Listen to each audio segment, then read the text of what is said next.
Penting geus niat ye geus nawaitu sauma godin salat subuh sagara kunaon jam 12 beurang kokoloyongan manehna. Syarat puasa teh kudu berakal, kudu bersih tina haid jeung nifas,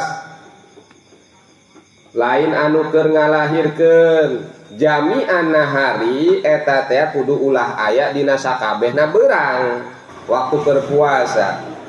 Model tadi ari misalkeun leungit akalna ti peuting mah masalah, meme subuh sadar manehna teu naon.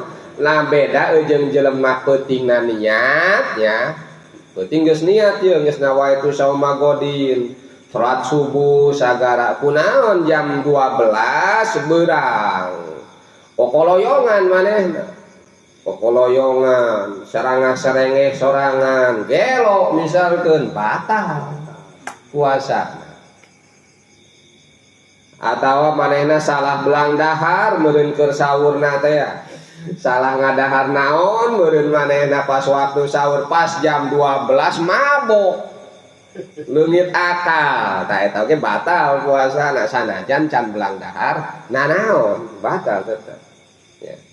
Head penting mah geus sahur geus niat beurangna ieu si awewe teh kaluar head buka. Da batal puasana.